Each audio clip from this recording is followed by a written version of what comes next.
Hey there, Knicks fans. The NBA season does not let an injury rule out your bet. Other sportsbook let injuries box you out, but Fanatics Sportsbook's fair play protects all bets from first half injury. So if your player goes out with an injury, Fanatics keeps your bet on the court. Make the switch and get more ways to win with Fanatics Sportsbook. Winning, it's different here.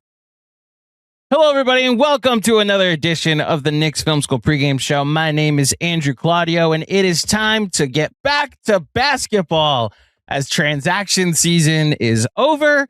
The Knicks don't have Giannis. They do have Jose Alvarado. Thank you, Yabu, for your contributions. And the Knicks will take on the Detroit Pistons on Friday night, as much of a revenge game as I've ever seen for middle of the season that isn't in the playoffs. The last time the Knicks played the Pistons, they were very much in their unserious phase of the season. And now they go to Detroit, who is still the best team in the Eastern Conference, sitting with the 1 seed, currently playing the Washington Wizards. If it's anything like the game the Knicks played against the Wizards earlier in the week, they should win that game. But the Knicks will at least be going into this matchup on an 8-game winning streak and hopefully able to return the favor against the Pistons after that matchup at the beginning of January. The Pistons sit at 10th in offense, 2nd in defense, 3rd in net rating, and 1st in games against the Knicks circled on the calendar. Where else would I go to talk about the Pistons? Although I technically had to go someplace else last time because he's a busy man when it comes to talking about the Pistons on a Sunday. But joining me on this Thursday night into Friday, my good friend from the Pistons Pulse, from the Game Theory podcast with Sam Vecenie, from the Motor City Hoops Substack, and from the middle of the country that I've never disparaged or said I'd just like to fly over it at any point or any time. Bryce Simon, welcome back to Knicks Film School, sir. What's up, man? I'm glad we could make this work. GMAC, I missed it the last time. I promised you we'd make it happen. You very graciously allowed me to bow out again if I required. Luckily, Giannis didn't get traded. And so the final Game Theory NBA trade deadline episode after 3 straight lives did not last incredibly long. As I told you before we started recording, I don't have to record the Pistons Pulse tomorrow morning because we've already talked the Kevin Huerter, Jaden Ivey trade. And just to speak to your intro, the Detroit Pistons right now are being doubled up by the Washington Wizards in the first quarter. So we will, with Cade Cunningham in the lineup. So we will see what happens here over the next how many ever minutes and where that game lies. I don't know what I want. I don't know do I want a Pistons team that's capable of losing to the Wizards the night before, or do I want a Pistons team that's mad because they didn't show up for the Wizards? I want a double, maybe triple overtime game like the Knicks just played against the Nuggets on Wednesday. Let's start there, actually. Not the Knicks game on Wednesday, but you just mentioned the moves that the Pistons made. So Jaden Ivey, officially no longer a Pistons, once the apple of Leon Rose's eye on draft night 2 years ago.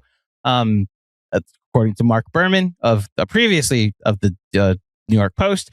And now he's no longer a Detroit Piston, and Kevin Huerter is a Detroit Piston. So your thoughts on those moves for the Knicks fans that are uneducated, and are you surprised that they didn't do more of a splashy move? I know you've talked about Trey Murphy III or even a Michael Porter Jr. That was when Kuka Hill was here last year. He mentioned that Michael Porter Jr. was the target for a lot of Pistons fans. Are you surprised that they didn't do something bigger, as well as your thoughts on the other 2 moves? I'm not surprised. Trajan has made comments about being slow and letting things grow and all of that. So I'm not surprised. I do think there's potential for it to end up being a quote unquote mistake. This team has flaws. And I think immediately it's as a number 2 scorer and floor spacing. And so while I think this team is number 1 in the East right now, and I understand why, Trajan would say, like, let's just let it continue to roll with what we have, I do think that it could end up in an early exit in the playoffs. I'm not saying a first round exit, but maybe not as much as what you would want or think. And I don't think moving Jaden Ivey was a surprise either. I don't love the idea of moving Jaden Ivey for something that's not a longer term piece than Kevin Huerter. I'm not surprised that was all quote unquote Jaden Ivey's value was as he enters restricted free agency coming off this leg injury. I suppose there is some upside in this pick swap that they got from the Timberwolves as part of the deal as well. That's not nothing, but we'll see how much it ends up actually being. It could also be very minimal or nothing at all, depending on how things play out. And then the Kevin Huerter aspect of it is, if he's the 3-point shooter we've seen earlier in his career, this ends up being a move very similar to what I've been pitching for a couple months. If he's the 3-point shooter we've seen over the last 82-ish games, whatever, in his time in Chicago, you have another guy that's not knocking down threes at a very high rate. That's, it's Duncan Robinson, but not as good of a shooter, and maybe a little bit better defensively, but not that much better defensively. And another rotation guy I'm not sure I trust in the playoffs or not. Yeah, it's like you're hoping for Kings year one, Kevin Huerter. Yeah. Like best case scenario, you get the Hawks version of Kevin Huerter that literally sent them to the conference finals with his performance in that game 7 against the Sixers. And the worst case scenario, he's year 2 Kings Kevin Huerter, and he's just not in your rotation. So I guess it's an interesting step that they took. It's like lateral, but also has the high and low floor, like high ceiling, low floor, depending on which version that you get. It does then speak to this version of the Pistons that, again, at time of recording is 37-12. If you combine the 27 or 37 and 21 that they were over their final 58 games last season, I don't know. I didn't do the quick math ahead of time. I probably should have, but it's like 74 and 33 is what they are in their last however many games. And this is now a prolonged, more than full season stretch where they're one of the best teams in the NBA, Bryce. And I remember the first time I had you on here and we were just talking about data collection over seasons. And now the Pistons are a borderline contender, if not officially a contender. How are the vibes in the Detroit fan base at the moment as they are experiencing this joyride of a season, I'm assuming? Up until Thursday, February 5th, I think things have been really good. I don't know that the majority of the fan base loved what happened on the deadline. I think they look around the Eastern Conference and say the Celtics got better along with the potential addition of Jason Tatum at some point. I think they feel like the Knicks, I don't know. We'll talk about it. I don't know that the Knicks got better today. They essentially replaced Deuce McBride for Jose Alvarado. And then maybe it's an addition if Deuce gets back for the playoffs. We'll see. Right. Cleveland, I think, got better for this season in terms of on-court talent. I think James Harden is having a better season than a beat-up, injured Darius Garland, and they also got Keon Ellis and Dennis Schroeder. So I think they look at some of those things and they're like, man, like those teams got a little bit better. Detroit, did we get better? Did we not? All of those things. And as I mentioned, they're also losing right now to the Wizards. So February 5th, not been so kind to the Pistons fan base. Otherwise, it's just been incredible. Trajan has done a great job turning this roster around to some extent. Like, he hasn't had a bunch of huge moves, but he's done a nice job. I think the majority of the credit should go to JB Bickerstaff. If you're not talking players, right? Right. And what he's done as a coach, changing the culture, the way they defend, all of that. And then, player improvement. Cade has been awesome. Jalen Duren has made real strides on the offensive end. Ron Holland's defense is better in year 2 than it was in year 1, even though offensively it's a real question. To Trajan, like, he's found Dennis Jenkins, on a 2-way, a guy that's actually a good basketball player that this team, that, the fan base is always looking for. Who's that flyer guy that actually works out for every other team, but has never worked out for the Pistons? And it looks like Dennis Jenkins could be that guy, even though he's still not on the 15-man roster and is almost out of his 50 days. So we'll see how that plays out. But vibes overall are good. I think here's where things shift. Expectations. Yeah, where I was going next. That changes a lot, GMAC. Yeah, I'm trying to remember when the expectations officially shifted for the Knicks, right? Like, you get that first Tibbs season. You want to talk about happy to be there. They lost in 5 to Trae Young and the Hawks in that first round. I ain't care at all. I was annoyed that a narrative was being built that Trae Young owns the Knicks in a series he shot 42% in. But like, I was just, the Knicks are in the playoffs. I'm just only happy. And then the next year they took a step back, and then they get Jalen Brunson, and like over 500 was like, okay, I'm comfortable here. This is not where the Knicks have been a lot.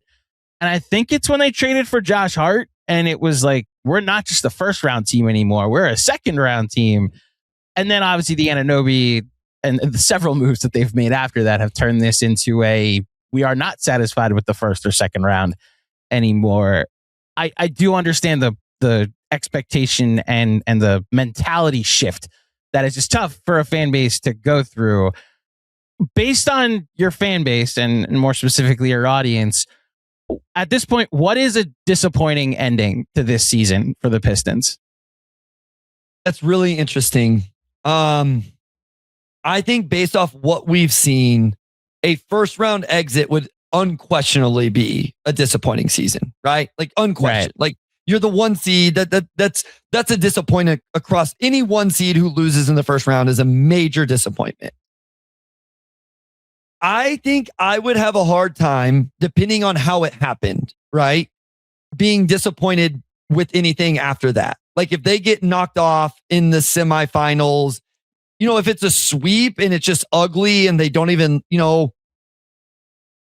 but I mean, now it's Cleveland. Yeah, now it's Cleveland. Yeah. If the Cavs knock them off in the semifinals in a 7-game series, I think some of the fan base would be. I do think some of it. But for me, that would not be that's a one more step forward. I came into this year simply saying, I can't change what it was coming into the year. I came into the year saying, you just can't take a step back. A neutral year is okay with me. Now that's changed a little bit because they've been so good. And again, you can't lose as the 1 seed. But if they got beat by the Cavs in the semifinals, I'm not saying like, oh my gosh, this was just a disappointing, loss of a season. Because you still do need some more. Like that would give us a bunch more games of Jalen Duren in the playoffs. That's Asar Thompson in the playoffs, Ron Holland in the playoffs. And some of that stuff still needs to be known because those contract negotiations and decisions are coming up for right. Jalen Duren specifically, and as well as Asar Thompson. So I think the hard thing is I feel like I know what this team is and what they are missing right now. And that's what's a little bit scary. They don't have the number 2 option, GMAC, and that terrifies me come playoffs. It's one of the things that as we were analyzing how to approach like what's the state of the Eastern Conference after the trade deadline. Look, the looming thing over all of us, your team, my team, our friends in Philly, our friends in Toronto, it's Jason Tatum's status. Like if Jason Tatum comes back and is 70%, 60% of the superstar that he was, yeah, the Celtics can win the conference, and this whole gap year was nonsense. They were able to get under the tax and still potentially win the conference. Like that would be an accomplishment in itself. If Tatum's not there, then from a Knicks perspective, I respect the Pistons. I mean, I came on Game Theory and said I wasn't arrogant about that series we had last year. I thought that was closer to a coin toss over 6 games than like it took a Jalen Brunson buzzer beater, a couple of lead changes in the final couple of minutes of multiple games, and a controversial call for the Knicks to defeat the Pistons. I still would take the team with more talent at the end of the day and more experience personally. And just real quick, add in the fact that the version of the Knicks I talked to you about 2 weeks ago is no longer the Knicks of today. So like the Knicks are maybe they didn't get better through the Alvarado trade.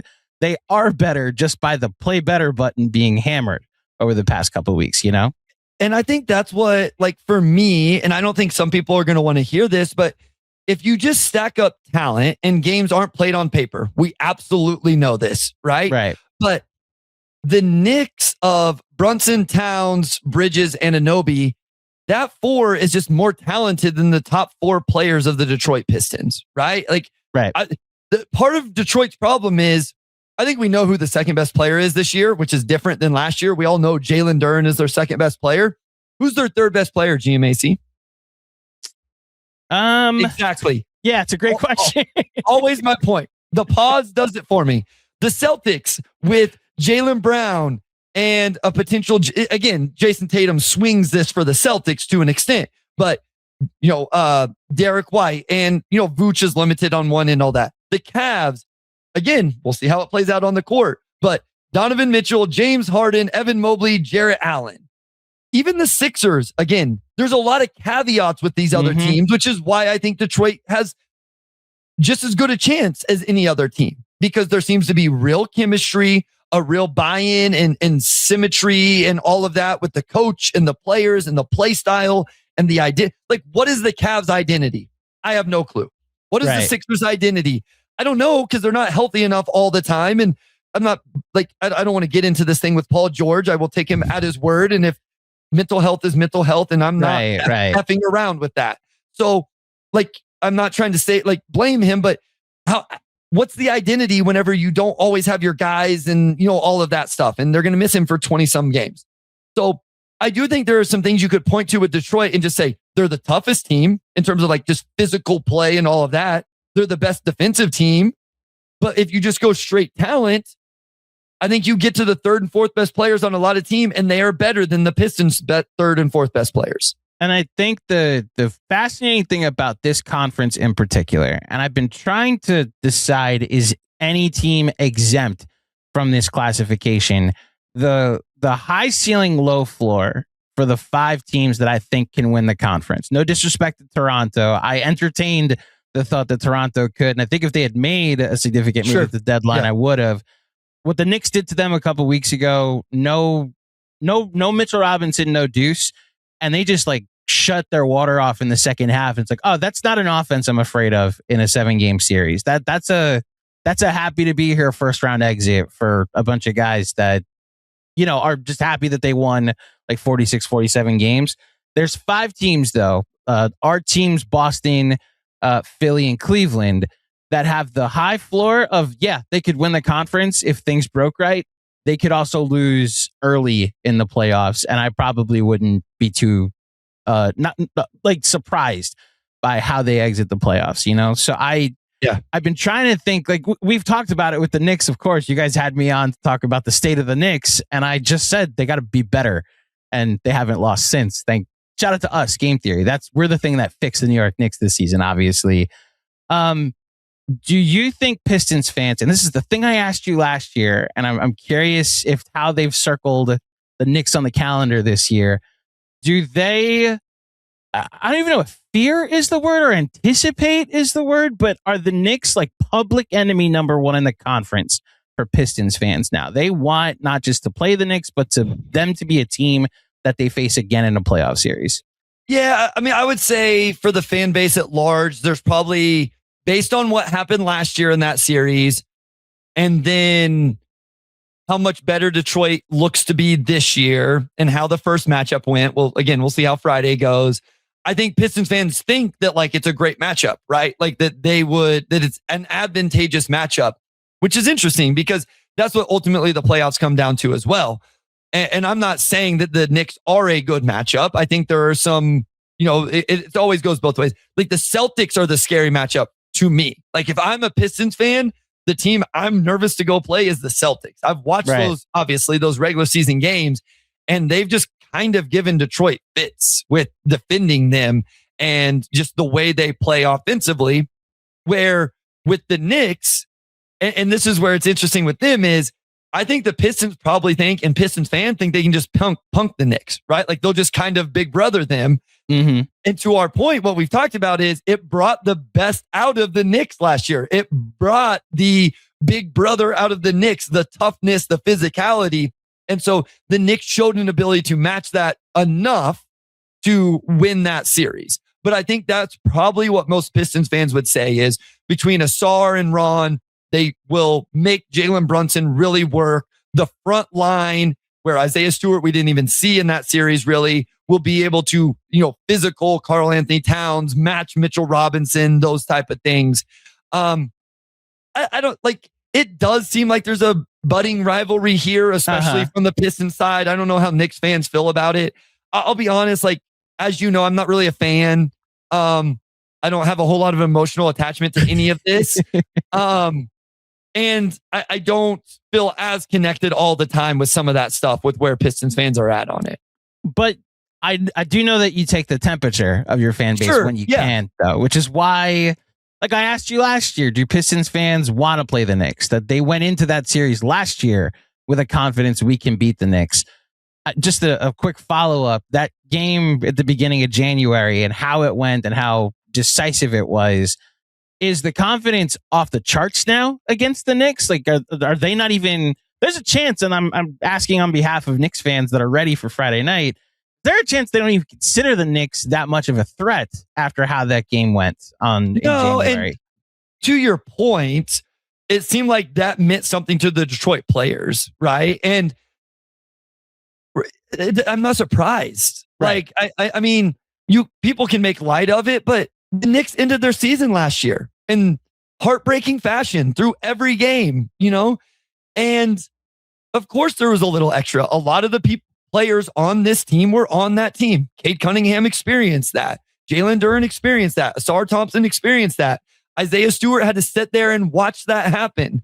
And so I don't know that. I wasn't there, so I don't know how much more emotional was into it or whatever. I will be interested to see if we get the same kind of vibes from the Pistons team in game 2 of this, right? Like, that almost seemed like, hey, this was our one get back, but ultimately it is still the regular season. Are we going to see the same type of extra energy? My hope is Detroit brings it, New York senses it on this 8-game win streak, and we get a playoff level intensity, or as close as you can, the day after the trade deadline for a regular season basketball game. Right. I think that's where I've tried to balance how much I put into this game. And the whole season, Bryce, I've been marathon, not sprint. This is post-Tibbs. We're testing the margins of the roster. We're not prioritizing the regular season over the playoffs. The micro matters so much less than the macro this season, right? So that's why when I came on with you guys to talk about the state of the Knicks, and it was like, yeah, that Dallas game was the first time I was actually concerned that maybe there's a blueprint thing going on here that's about to get blown up. Now, what I will say to any Pistons fans that came here to watch me and Bryce talk about the Knicks and may have also heard me talk about on Game Theory, the whole conversation you guys had was, well, what about the defense? Which I keep trying to emphasize, like, they're never going to have a good defense with Jalen Brunson and Karl-Anthony Towns. Bryce, do you know what their defensive rating is during this 8-game winning streak? Let's say 103. 103. That would be really good, right? One of the best probably the best in the NBA, because the Thunder are around 106, right? Yeah, it's right there with the Thunder. Yeah. Yeah, it's their defensive rating is 98.5. It's under 100. Anything under 100 is sick levels. Yes.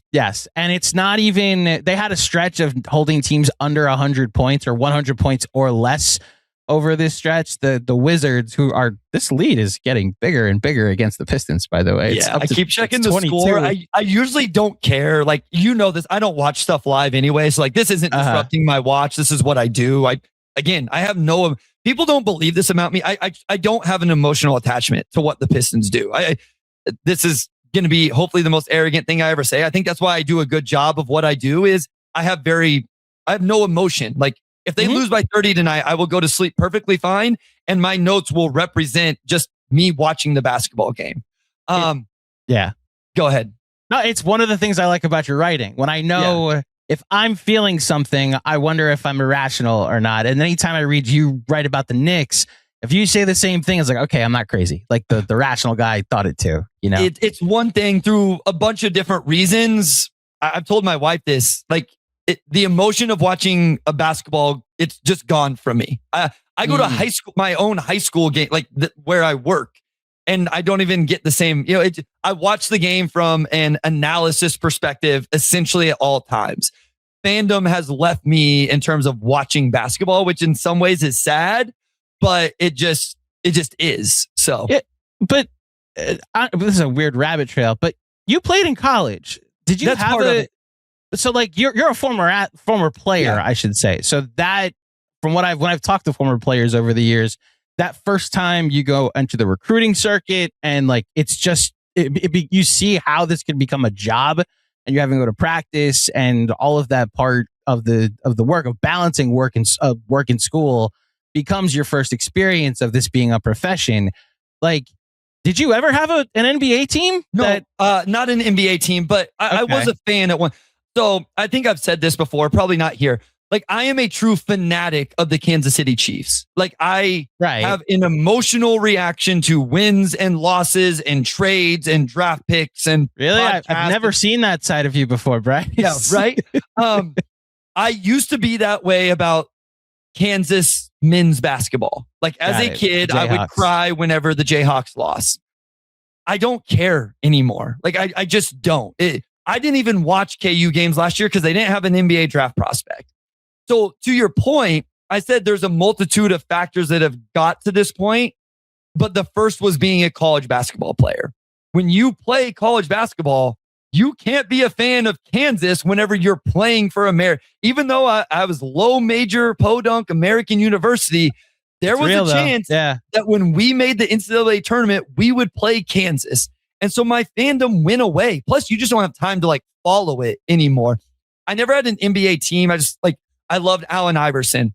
I did like the going to work Pistons. Funny enough, I did like that team just randomly. So it was different players, Kevin Garnett, whoever. But all of that, it's just gone now. And again, I think it's what I hope why people appreciate my work is there's very little to no emotion. There are players I like I love Nickeil Alexander-Walker. I love Jose Alvarado, but I can very quickly put aside my love of the way he plays the game to give analysis on what I think on that trade. Like, it's very easy to put away any emotional, whatever to appreciating his game. So rabbit hole that the Knicks fans of this podcast probably don't care about, but you're welcome.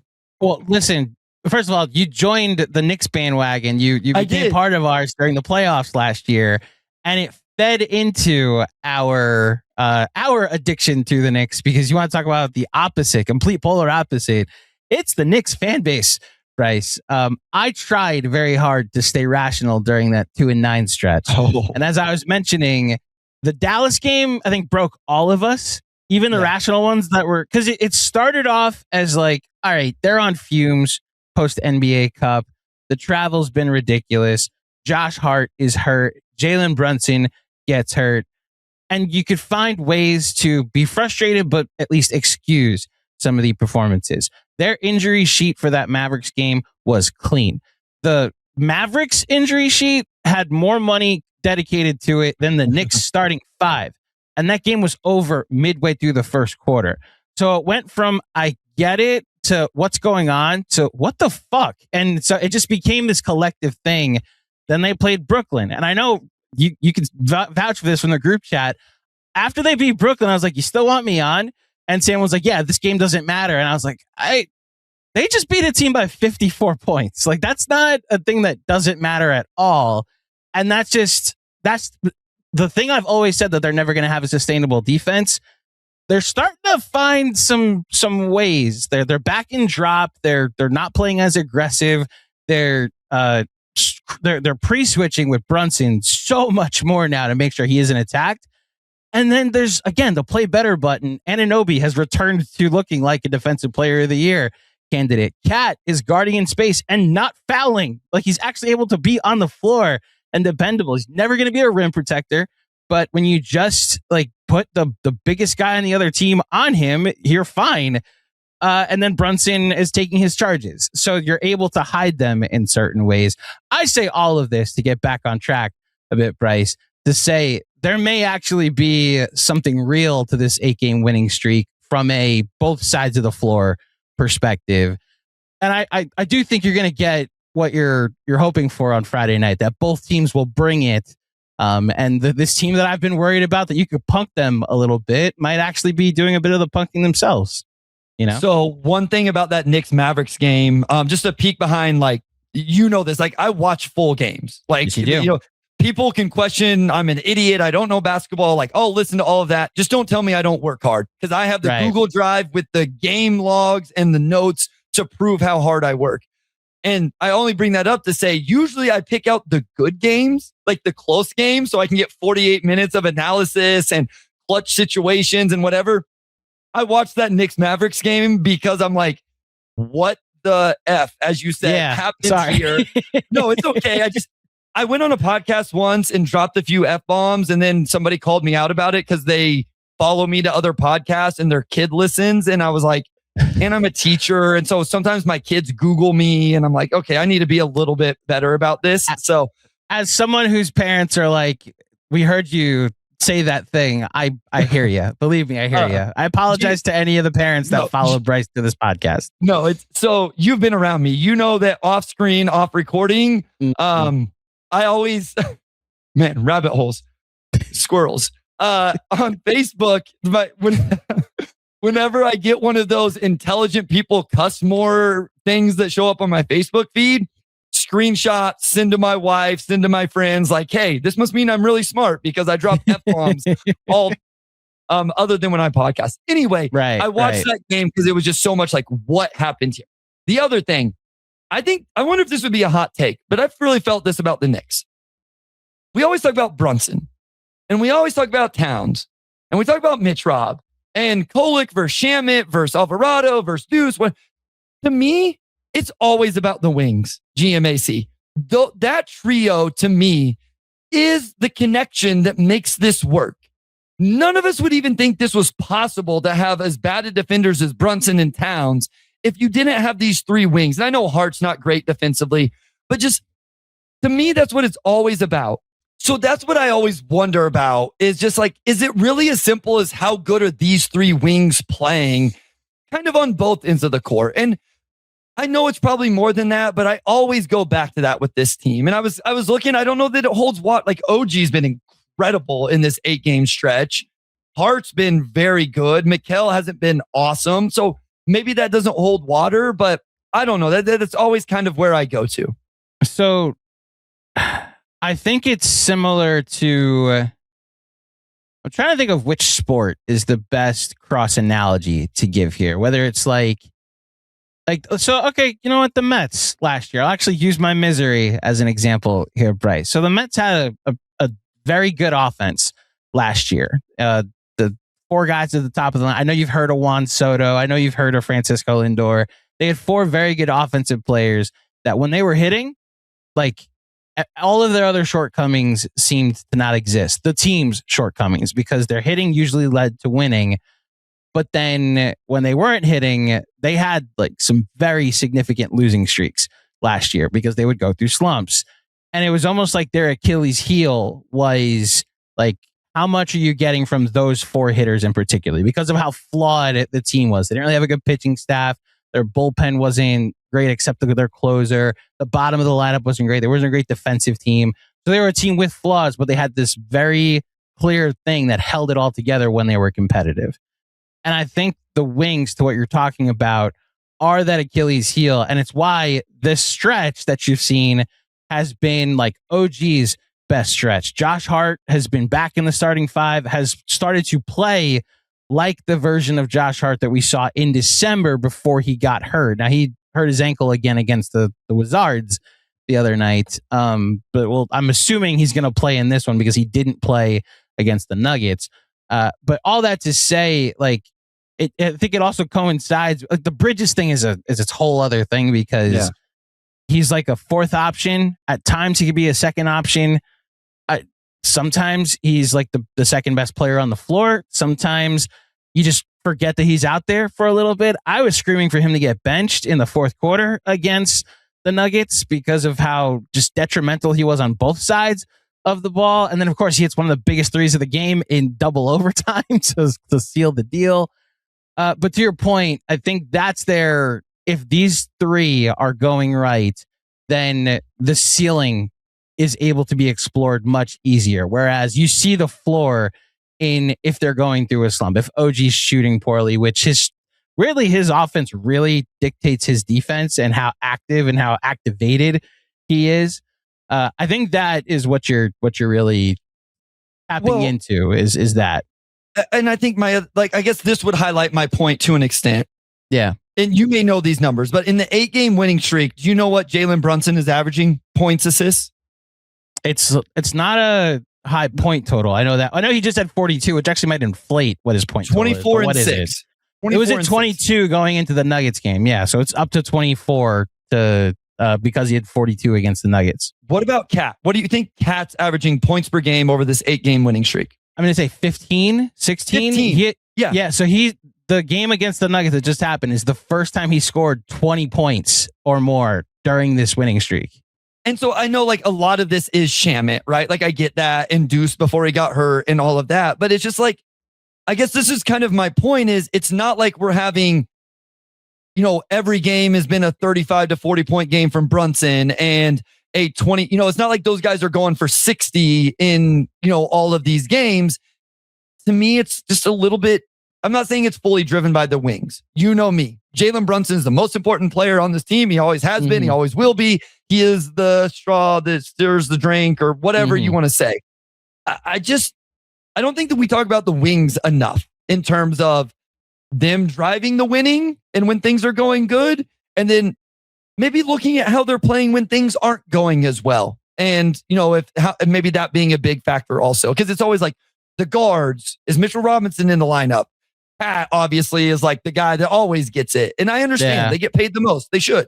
But I don't know. Just my thought on the wings. I think you're also hinting at why this turnaround that they've made over the last 8 games is something fans are starting to see as a little more sustainable. When we talked last year and they had that good record and they played the Thunder, and that's the first time that we saw a full-time commitment from every opponent to just put their biggest wing on Cat and the center on Josh Hart, and Tibbs never adjusted.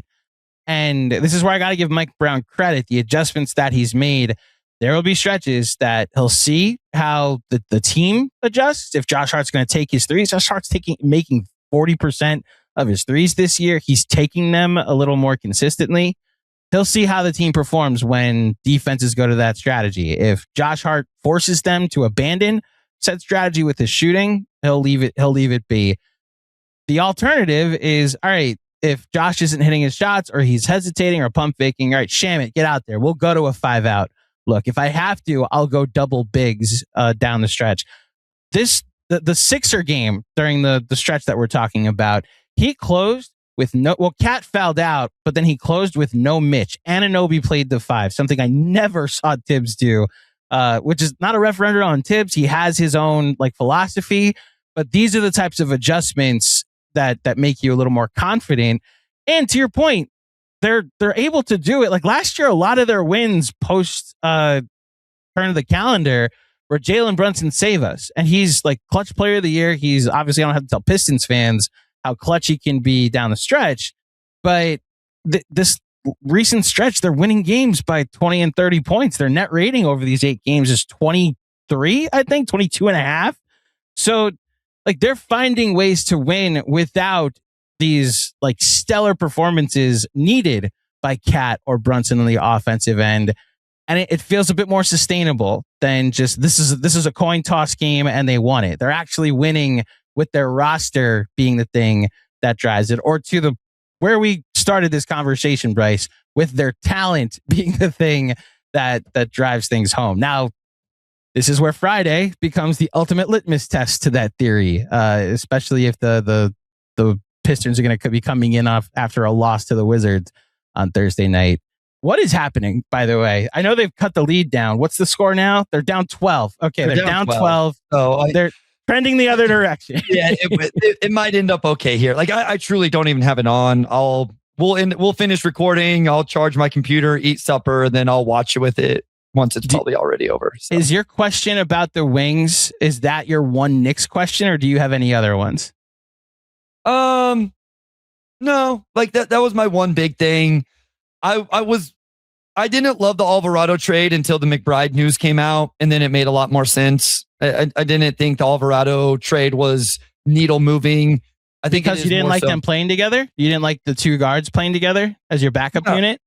No, I love Alvarado, but it's I don't think he's so much better than options you guys already had. I'm interested to see what Alvarado looks like in the playoffs. I guess that's what I would say. And it's you're going to play Brunson, Alvarado, and Deuce in a playoff series. I wonder. You rotate them though. And we talked about this when that infamous appearance I made 8 games ago. Like, I need him to play 12 minutes in a playoff series. Brunson's going to play 36 to 40 minutes in every playoff game. And he's former Tibbs disciple. He could play more if Alvarado isn't playable. Speaking of unplayable, these are the highs and lows of Tyler Kolek, which that was the other option that we were looking at. And I think Deuce, I just don't think they had a backup point guard that could run an offense. Like Josh Hart was running the offenses mostly. And this is where they kind of missed campaign, that he would prioritize Cat in that second unit. And that's partially why Cat's offense is down, because they don't really have anybody to prioritize him or a point guard that can run an offense in a second unit, which is where I think Tyler Kolek does an outstanding job of that. And at his best, he's looked like the perfect backup point guard. I think, I was a fan of it even with Deuce because it's 2 point of attack defenders. I don't think we've talked about this. They have a 7 that I trust. And now I think they have a 9 that I trust. And if that gets smaller and smaller in the playoffs, it's supposed to, At the end of the day, none of this matters if Mitchell Robinson gets hurt. That's the other thing with it. This is always my thing with the Knicks. Okay, cool. I'm cool with the backup guard, off-ball guard. You have enough starting wings to have enough wings. Sure. I'm cool with all of that. If Mitchell Robinson gets hurt, you're screwed. In my opinion. You need his 15 minutes. He's very important. And I don't trust Ariel Hookporty or whoever.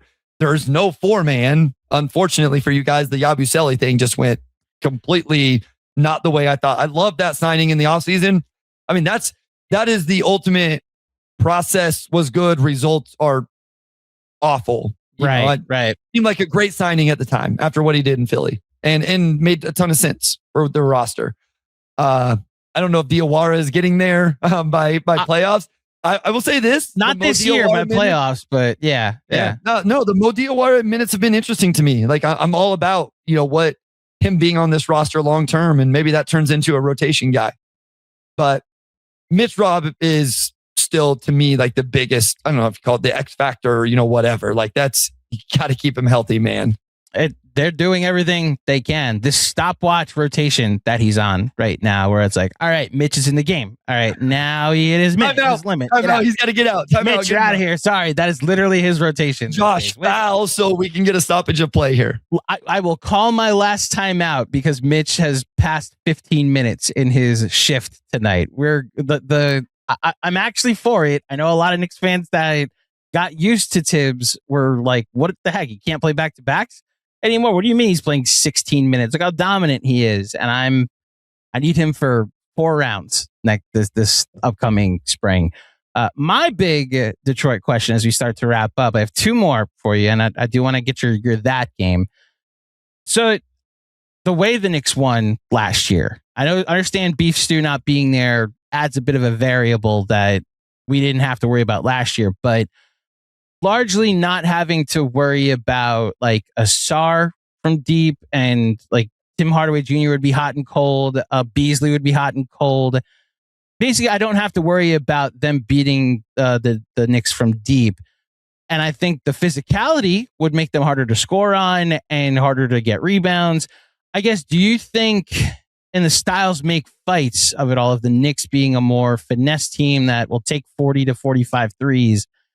I guess my question, just from your analytical perspective, is do you think the way the Knicks won last year will be a sustainable way for them to win this year, or vice versa? Do you think the Pistons' way of bully ball will be able to beat a team that rains threes like the Knicks do these days? No, that terrifies me. Okay. Any team that the Pistons play that has a 3-point attempt rate that is even in the top 10 and a 3-point percentage like the Knicks at 3rd in the NBA right now, not to mention a turnover percentage that is top 5 and an offensive rebound percentage that is top 4. That terrifies me, because where the Pistons win is not getting destroyed in the 3-point math game, quote unquote math game, and winning the possession game by turning you over all the time, and them themselves getting offensive rebounds and not giving up second chance opportunities to you. So a team, and this is why the Celtics terrify me for the Pistons as well in the playoffs, is because they play the math game from the 3-point line. They get a ton of offensive rebounds and they don't turn the ball over. So that would be, Detroit will thrive on that in the playoffs because the half-court offense has a chance to be even worse. Listen, I don't get much right, GMAC. Early in the year, before the season, somebody asked me, name the top 5 most important Pistons. The name that they didn't like that I put on that list was Duncan Robinson. And I feel somewhat justified for having Duncan Robinson as one of the 5 most important Pistons because this team is one of the worst three-point shooting teams in the league already. And that's with Duncan Robinson shooting 40% from 3 right now. And listen, I don't care what you think about Duncan Robinson defensively in the playoffs. He has to be on the court. And that's what makes this Kevin Huerter thing so important. Because if he gets back to spacing and shooting the ball and knocking down shots the way he has at some points in his career, to have 48 minutes of that, of just one, let alone the potential to put 2, if you somehow can figure that out defensively, would be insane for this team. But you mentioned players you trust on the Knicks in the playoffs. My list is shorter than that for the Pistons, to be quite frank. Cade, Duren, Harris. You have to trust Asar because he's one of the best defenders in the NBA, even though he can't shoot a lick. Duncan Robinson, I have to trust because it's this team, and Isaiah Stewart. Most people would say Ron Holland. Ron Holland shooting just as bad from 3 as Asar Thompson. He just is willing to take more. Now, Ron is very good defensively. And I think because of that, he probably ends up. But like, what is the backcourt for this team in the playoffs, GMAC? This fan base will fight you that Karis LeVert should not be in the rotation and Dennis Jenkins should. And I love Dennis Jenkins.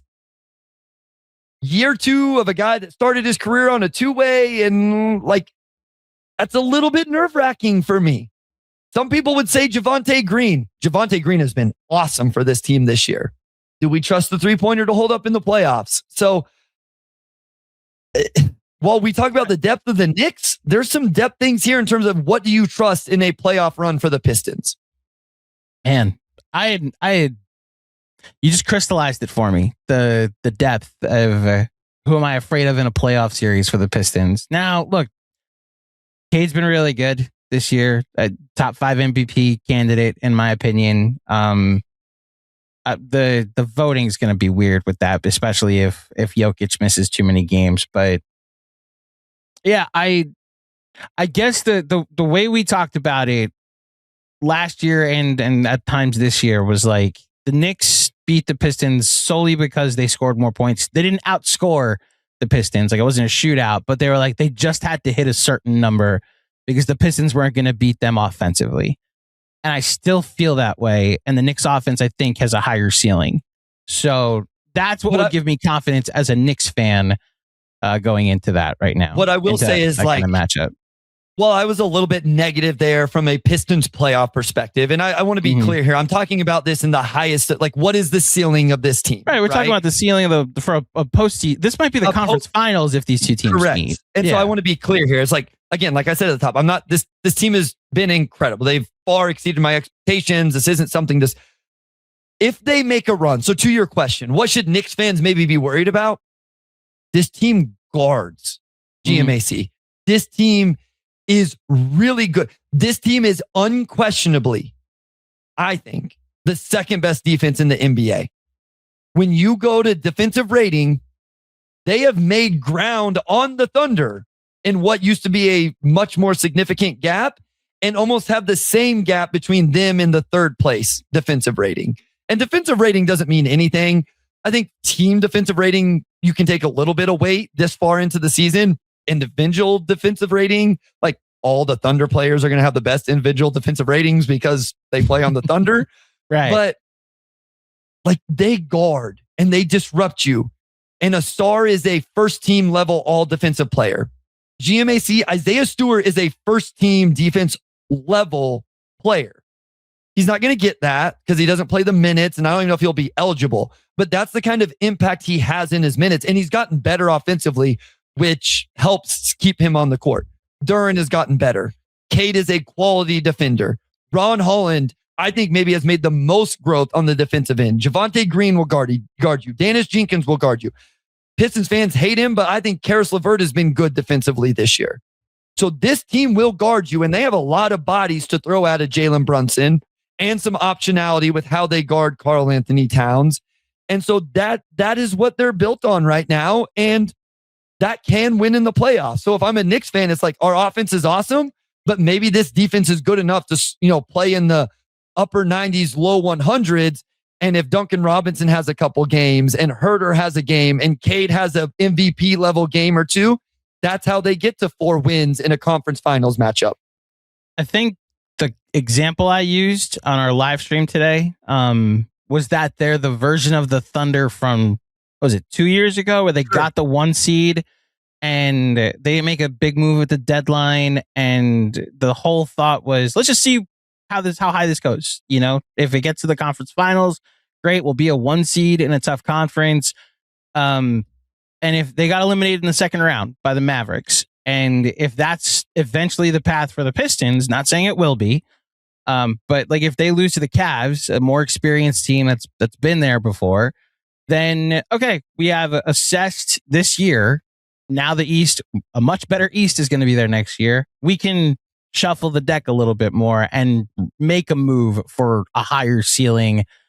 I mean, we talked about Michael Porter Jr. and Trey Murphy, but like, do you think there's any type of higher ceiling they could pursue? I'm just going to say the name Giannis. I don't know how that would work from a division rival standpoint, but do you think, I mean, this is such an unfair conversation. Do you think when the Pistons lose, will they trade for Giannis? But like, is that what basically you see this season playing out? Where they're going to play it out the way it is, and then if they have to, they'll shuffle the deck after the season? I do. I think what will happen in this playoff run is they will either make a run to the NBA Finals with Jalen Duren proving me wrong, averaging 25 a game, being a legitimate number 2 option that gets the max this offseason, or he'll average 18 to 20 again. And this is no shot at Jalen Duren. He's been awesome, a deserved all-star, all of that. And they'll come out of it going, well, it's not him. It's not Asar. It's not Ron Holland. We just traded Jaden Ivey. We need a number 2 perimeter scorer that can get us 20 to 25 a night for us to get to our highest ceiling. And now we feel good about fully knowing that after a playoff run in 2026. And so we'll go into the offseason and either make our draft pick and then trade future ones or whatever we got to do, right? Like they have the mechanisms to do it right now. So I do think that that's what it'll be. Either they'll make their run and they won't need to, or they'll get what I think I already know, but obviously could be wrong, right? And I think they'll get that answer. But I think you'd rather know for sure than just assume like what I'm doing. Like I'm just assuming. I think I know, but I don't actually know. That's a great thing. They're going to find out for themselves. They're going to get the answer. Like it's always subjective, but mine's very subjective right now. Theirs is a little bit more substance to that. So all roads lead back to GMAC data collection. This whole season for me was about data collection until the Mavericks game. I'll tell you that much. Bryce, it is always good to talk to you. We're running a little long on time. So you not being a Pistons fan, I almost think it's unfair to ask you what your that game is. The concept being, I keep explaining. I got an answer for you. Okay, so what is the game that you consider that game for the Pistons? I actually read the outline this time. Thank you. Or else I wouldn't have an answer for you. I appreciate the hard work you put into that. I would guess, this is me trying to speak for Pistons fans, it would be the Phantom Foul game against the Lakers in 80. Oh, wow. You did do research. That's 88. Yeah. 88. Yeah. So this is game 6, and there's a quote unquote phantom foul called on Bill Laimbeer on Abdul-Jabbar, and ends up winning the Lakers the game. And then they lose in game 7, which allows the Lakers to be back-to-back NBA champs and keeps the Pistons from who knows how things would play out differently. But as many know, Pistons go on to win their own back-to-back championships after this with the Bad Boys. So had the phantom foul called not happened, you potentially could be talking about the 3-peat Bad Boy Detroit Pistons. Now, again, revisionist history, who knows how everything plays out the next couple of years, but still.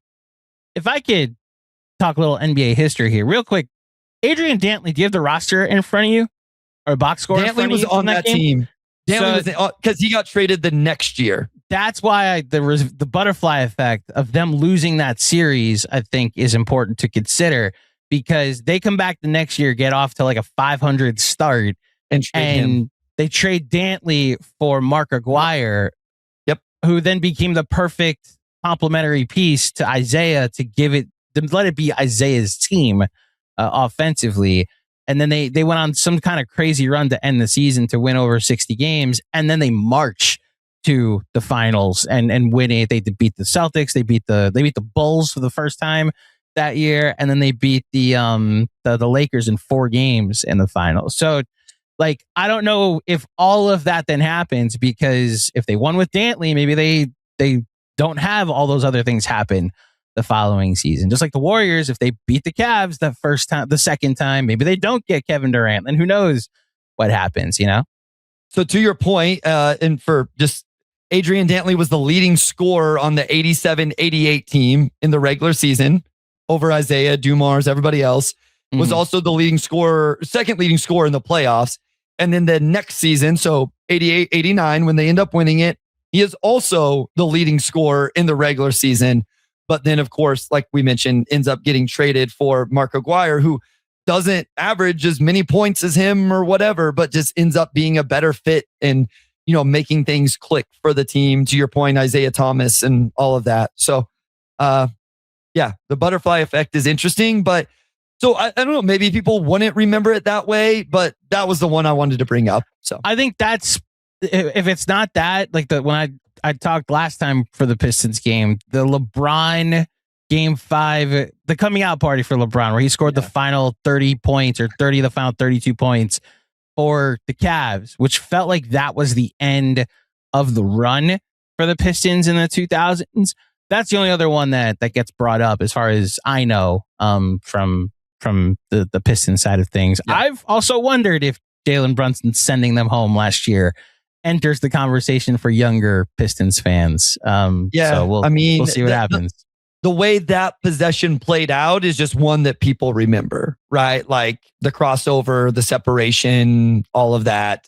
I would maybe the foul, game 4. The non-foul. And the reason I bring that one up also is while the Pistons broke their haven't won a playoff game in how many ever years streak, they did not break their have not won a home playoff game in how many ever years streak in that series. So that game 4 being at LCA and the way that ended, maybe we just lump that into the Phantom Claw situation.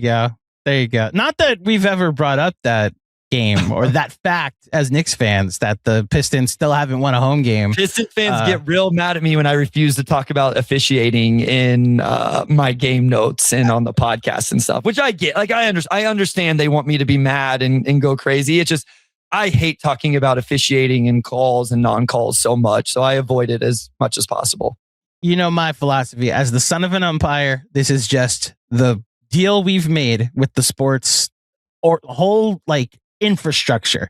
We've given officials the judgment to decide what a foul or a foul isn't, a strike or a strike isn't, what pass interference or pass interference isn't.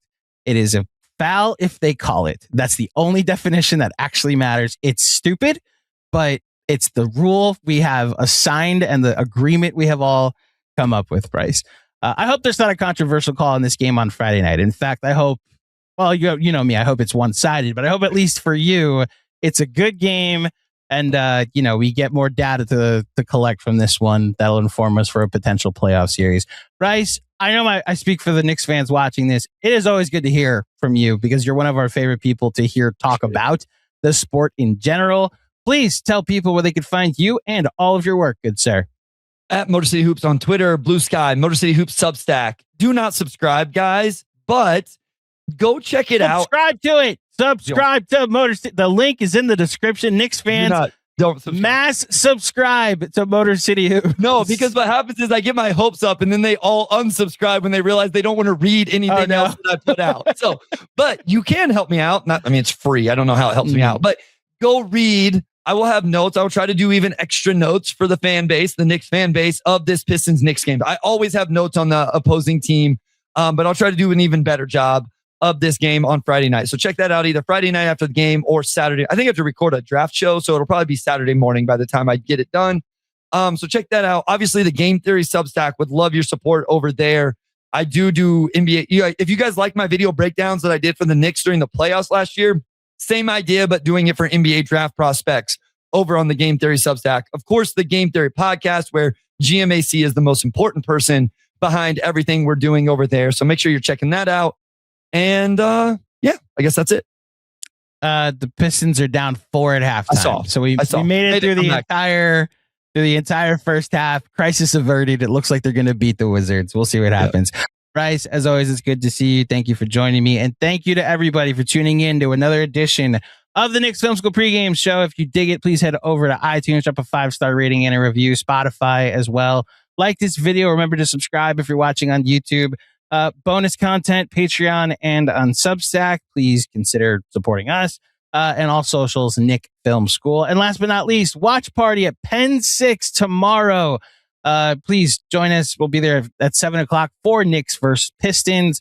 Sean, Jeff, Jeremy, most of the KFS crew, I should say, will be in attendance. This is at Penn 6 in Midtown, just walking distance from Madison Square Garden. I will be back on Sunday, Super Bowl Sunday, talk about the Knicks matchup against the Boston Celtics. 2 teams on Sunday from Boston that I'm hoping, or from New England that I'm hoping lose. More on that in the future. Until next time, thank you for listening. Thank you for watching. Enjoy the game tonight, and I'll speak with you soon. Peace. Must be 21 or older. Gambling problem? Call 1-800-GAMBLER. Connecticut, call 888-789-7777. Massachusetts, call 800-327-5050. New York, call 877-8-HOPE-NY. Maryland, visit mdgamblinghelp.org. Not available in all states. Terms apply. See the Fanatics Sportsbook app.